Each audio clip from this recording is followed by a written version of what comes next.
जैसे आपकी गाड़ी के ऊपर संदूक लगा हुआ है ना, ऐसी 2 गाड़ियां और एंटीना लगे हुए 5-6 गाड़ियां उसके अलावा आगे 3-4 आगे हटो हटो, उसमें गाड़ी बिठा ये टू टाटू लगता तो प्रोटोकॉल का सदर वजीर आजम से नहीं कम नहीं था।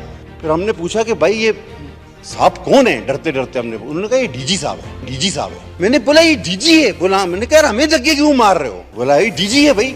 एयरपोर्ट पे उतरे, हटो हटो हटो, भाई क्या हो गया? बोला ये डीजी है भाई। आपके जर्नल गोल्स खेल रहे हैं 50-50 20-20 पता नहीं कितने लाख, आप क्या कर रहे हैं ऑस्टेरिटी के नाम पे? ये झूठ है, ये दिखावा है, मैं नहीं मानता इस बात को।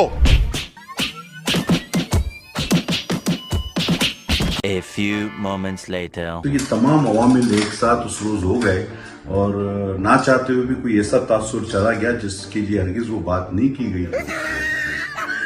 वो बात थोड़ी सी तफसील में हो गई। अच्छा, उस वक्त तक मुझे नहीं पता था कि इनका ताल्लुक भी सिक्योरिटी फोर्सेस से और नाज़िर सर्विस होंगे। सिक्योरिटी इदारे हमारे आज के लिए अपना कल, हमारे कल के लिए अपना आज कुर्बान करते हैं और वो हम वक्त इस मुल्क के दिफा के लिए फ्रंट लाइनर्स हैं। मेरा मतलब हरगिज वो नहीं था।